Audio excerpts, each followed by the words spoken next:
샬롬, 말씀 읽어주는 김기용 목사입니다. 오늘도 기대하는 마음과 사모하는 마음을 가지고 하나님의 말씀 함께 읽겠습니다.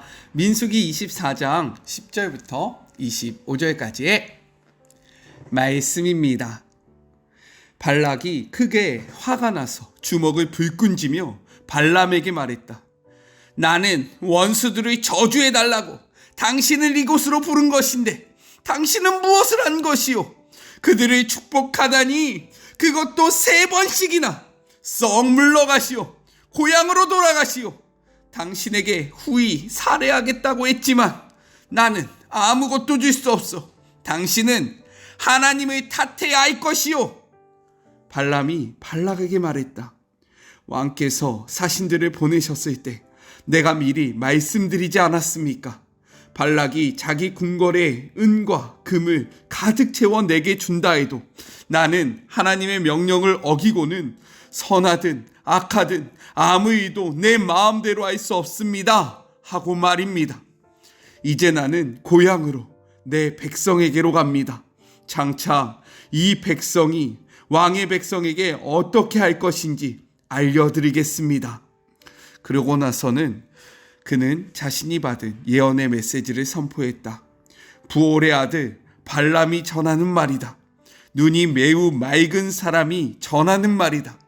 하나님의 말씀을 듣는 사람, 지극히 높으신 하나님께 무슨 일이 일어나고 있는지 아는 사람, 강하신 하나님께서 보여주시는 것을 보는 사람, 엎드려 예배하고 무엇이 실제인지 아는 사람의 말이다. 나는 그분을 보지만 지금은 아니다. 나는 그분을 감지하지만 여기서는 아니다. 한 별이 야곱에게서 솟아나고 한 홀이 이스라엘에게서 일어나리라. 그는 모압의 머리를 시끄러운 수다장이의 두개골을 가루로 만들리라. 나는 에돔이 경매로 팔리고 원수 세일이 벼룩시장의 헐값에 넘겨지는 것을 본다. 그러나 이스라엘은 전리품을 차지한다. 한 통치자가 야곱에게서 나와 그 도시에 남아있는 것을 파괴하리라. 그런 다음 발람은 아말렉을 바라보며 예언의 메시지를 전했다.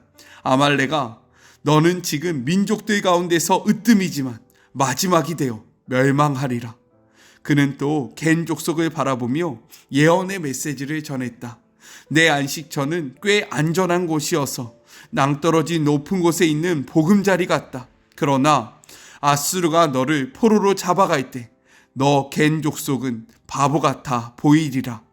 발람은 마지막 예언의 메시지를 선포했다. 화가 있으리라. 하나님께서 이 일을 시작하실 때 누가 살아남으랴.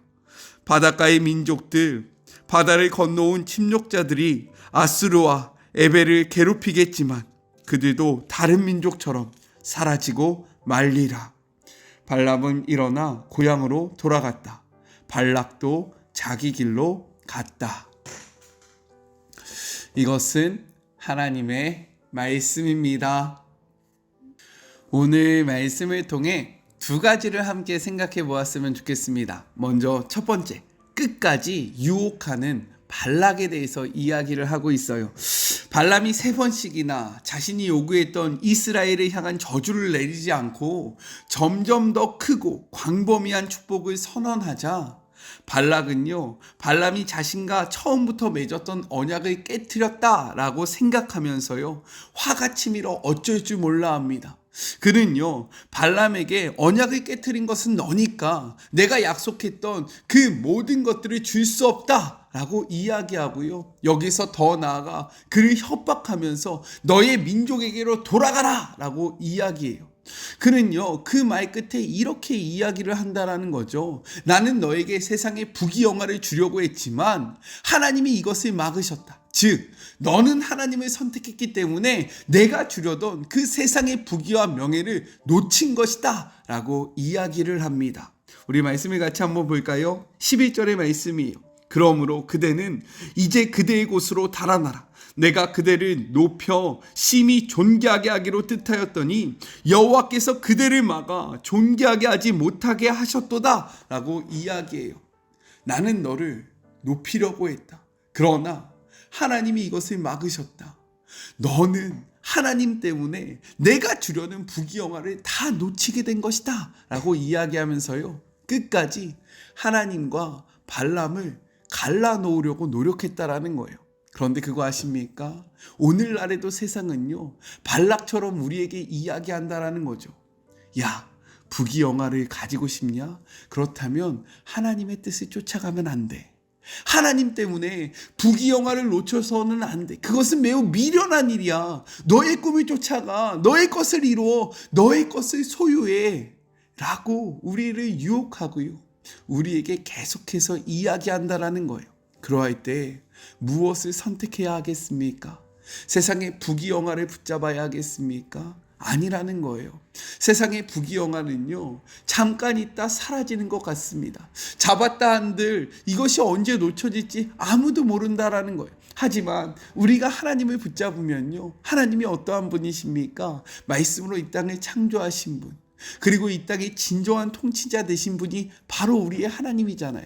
그렇기 때문에 우리가 하나님을 붙잡으면요, 우리는 모든 것을 붙잡게 되는 겁니다. 하지만 세상은 눈에 보이는 것들로 우리를 계속해서 유혹하고 있어요. 이러할 때에 세상의 부귀영화를 선택하는 것이 아니라 하나님을 꽉 붙잡는 우리 사랑하는 마리목 가족들이 되었으면 좋겠습니다. 끝까지 하나님을 붙잡고 승리하는 우리 모두가 되어요. 아셨죠? 넘어가지 맙시다. 유혹되지 말아요. 이겨냅시다. 화이팅! 자, 둘째, 하나님을 경험함으로 변화된 발람에 대해서 이야기를 하고 있습니다. 발락의 분노와 유혹 앞에 발람은요, 단호하게 이야기해요. 13절의 말씀입니다. 가령 발락이 그 집에 가득한 은금을 내게 줄지라도 나는 여호와의 말씀을 어기고 선악간에 내 마음대로 행하지 못하고 여호와께서 말씀하신 대로 말하리라 하지 아니하였나이까? 라고 이야기해요. 그리고 이어서 14절, 이제 다시는 자신의 곳으로 돌아간다라고 이야기하면서 마지막 네 번째 예언을 선포하겠다라고 말합니다. 그는 예언을 하기에 앞서서 자신을 이렇게 이야기해요. 우리 15절과 16절 같이 한번 읽어볼게요. 예언하여 이르기를 부올의 아들 발람이 말하며 눈을 감았던 자가 말하며 하나님의 말씀을 듣는 자가 말하며 지극히 높으신 자의 지식을 아는 자, 전능자의 환상을 보는 자, 엎드려서 눈을 뜬 자가 말하기를 이라고 이야기합니다. 이는요, 주일날 본문이었던 24장 3절부터 4절의 반복인데요, 여기서 추가된 것이 있어요. 그것이 무엇이냐면 지극히 높은 자의 지식을 아는 자라는 표현이 추가되어 있다라는 겁니다. 하나씩 살펴보자면 먼저 눈을 감았던 자다라고 고백을 하잖아요. 이것은 무엇입니까? 자신이 이방의 점술가로서 하나님을 온전히 경험하지 못했다라고 이야기하는 거예요. 나는 예전에 하나님을 몰랐었던 자다. 그렇기 때문에 눈이 감겨져 있던 것 같은 이렇게 영적인 맹인과 같은 자가 바로 나였다라고 이야기를 하고 있는 겁니다. 그러나 이제는요, 무엇이라고 이야기해요? 나는 하나님의 말씀을 듣는 자이다. 그리고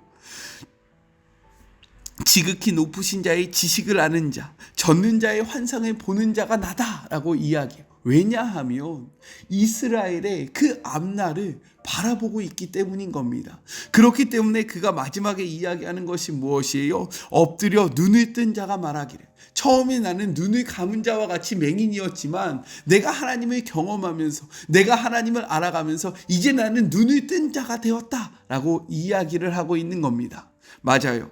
그는요, 처음에는요, 이방의 점술가였습니다. 하나님을 알지 못하던 사람이요. 아니요, 하나님을 알았지만 하나님의 능력을 온전히 바라보지 못했던 자가 바로 발람이었습니다. 그렇기 때문에 그는요, 하나님의 분명한 뜻 무엇이었습니까? 발락에게 가지 말라던 하나님의 음성 앞에 자신의 욕망과 욕심에, 자신의 탐심으로 말미암아 다시금 하나님 앞에 물어봐요. 가면 안 됩니까? 가고 싶어요. 그렇기 때문에 하나님이 무엇이라고 말씀하세요? 가라. 그러나 내가 이야기하는 것만 전해야 한다라고 말씀하시죠. 이 말씀을 듣고요, 그가 이른 아침에 길을 떠납니다. 하지만 하나님의 사자가 그를 막아서요. 왜요? 그가요 하나님의 말씀을 쫓아 나아갔던 것이 아니라 자신의 탐욕을 쫓아 나아갔기 때문에 하나님은요 다시 한번 그를 막아서면서 그에게 이야기합니다. 너는 오직 내가 너에게 말하는 것만 말해야 한다. 그리고 나서 그는 3번의 예언을 해요. 이를 통해서요 그가 점점점 하나님을 경험하게 되었다라는 거예요. 하나님을 알아가면서 이제 그는요 발락을 통해 부와 명예를 얻고자 하는 마음을 내려놓고요 더 이상은 사술이나 점수를 쓰지 않게 됩니다. 이것이 바로 주일날의 말씀이에요. 그리고 기계적으로 하나님의 말씀을 전해준 것에서 나아가서요 이제 하나님의 마음을 헤아리면서 예언을 하기 시작했다라는 거예요. 저는요 우리가 발람과 같은 자가 되기를 소망합니다. 하나님을 알아감으로 하나님을 경험함으로 우리의 욕심과 욕망을 쫓아가는 것이 아니라 하나님의 뜻을 담대하게 선포하고 내가 하나님의 말씀을 듣는 자, 눈이 어두웠지만 이제는 눈을 뜬 자, 하나님의 그 일들을 바라보는 자가 바로 나다라고 고백하는 우리 모두가 되었으면 너무나도 좋겠습니다. 그렇다면 우리는 어떻게 하나님을 경험해야 할까요? 무엇을 통해서 하나님을 알아가야 할까요? 성경은요 이렇게 이야기해요. 요한복음 1장 1절의 말씀입니다. 태초에 말씀이 계시니라. 이 말씀이 하나님과 함께 계셨으니 이 말씀은 곧 하나님이시다 라고 이야기해요. 말씀이 무엇이라고 이야기합니까? 하나님이다 라고 이야기하는 거예요. 또한 요한복음 1장 14절에 보면 이렇게 기록되어 있습니다. 말씀이 육신이 되어 우리 가운데 거하시며 우리가 그의 영광을 보니 아버지의 독생자의 영광이요 은혜와 진리가 충만하더라 라고 이야기해요. 말씀이 육신이 되어 우리 가운데 오시니가 누구라고 이야기합니까? 예수님이라고 이야기해요. 즉 말씀이 예수님이다 라고 이야기하고 있는 거예요. 자, 성경은요 하나님이 곧 말씀이다 라고 이야기하고요 예수님이 곧 말씀이다 라고 이야기해요. 그렇기 때문에 우리가 오늘날 하나님을 경험하고 예수님을 경험할 수 있는 방법은 무엇입니까? 말씀을 가까이 하는 거예요. 말씀을 소유하는 겁니다. 우리가 이렇게 매일매일 말씀을 묵상할 때 우리는 하나님을 경험할 수 있고요 하나님을 만날 수 있다라고 성경은 이야기하고 있는 거예요. 믿으십니까? 간절히 소망하는 것은 우리가 이렇게 말씀을 매일매일 가까이 함으로 하나님을 경험함으로 발람과 같이 우리의 삶이 달라지기를 소망해요. 담대해졌으면 좋겠습니다. 세상의 욕심을 쫓아 나아가는 것이 아니라 세상의 욕심과 세상의 부 앞에서도 하나님을 선택하는 하나님을 경험함으로 하나님을 깊이 알아감으로 하나님과 동행하는 삶으로 나아가는 우리 모두가 되기를 간절히 소망합니다. 우리 같이 기도할까요? 하나님 감사합니다. 세상은 끝까지 우리를 유혹합니다. 하나님을 선택했기 때문에 부귀와 영화를 놓쳤다라고 이야기해요. 하나님을 선택하지 않으면 너희가 이런 것들을 얻을 수 있지만 하나님 때문에 이것을 못 얻었다. 하나님을 탓하라 라고 이야기합니다. 하나님, 우리가 이러한 세상의 소리 앞에 마음을 빼앗기지 아니하며 하나님을 붙잡고 하나님을 놓치지 않는 주의 모든 자녀들이 되기를 소망하오니 우리의 마음과 생각을 붙잡아 주시옵소서. 또한 주님, 발람은 하나님을 점점점 경험함으로 그의 삶이 달라졌습니다. 우리도 그러하였으면 좋겠어요. 말씀을 가까이 함으로 말씀을 경험함으로 하나님과 동행하며 하나님과 가까워짐으로 우리의 삶이 변화되기를 소망하오니 말씀을 놓치지 않는 주의 모든 자녀들이 되게 하여 주시옵소서. 오늘은 어버이날입니다. 하나님, 주님이 우리에게 허락하신 부모님께 감사를 표하고 사랑을 전하는 주의 모든 자녀들 되게 하여 주시옵소서. 함께하시 주님을 바라보고 의지하며 주님을 경험함으로 더욱더 주님과 가까워지기를 소망하며 거룩하신 예수님의 이름으로 간절히 기도드립니다. 아멘. 오늘은 어버이날입니다. 부모님이 없으면 우리가 존재할 수 없잖아요. 그렇기 때문에 또한 성경은 부모님을 눈에 보이는 하나님이라고 이야기합니다. 각자의 가정 속에 있는 아픔과 상처가 있을 수도 있어요. 네. 제가 그렇기 때문에 좀 함부로 이야기하는 것이 조심스럽지만 그럼에도 불구하고 우리를 이 땅에 있게 존재하게 해주신 부모님께 감사의 마음을 전하는 우리 사랑하는 마리모 가족들이 되었으면 좋겠습니다. 네, 그런 의미에서 우리 사랑하는 엄마 아빠, 네, 그리고 장인어른 장모님 감사합니다. 네, 사랑해요. 사랑하고 주님의 이름으로 축복하면서 오늘 하루도 힘내세요. 저는요 내일 또 만나도록 할게요. 안녕. 오늘도 수고하셨습니다.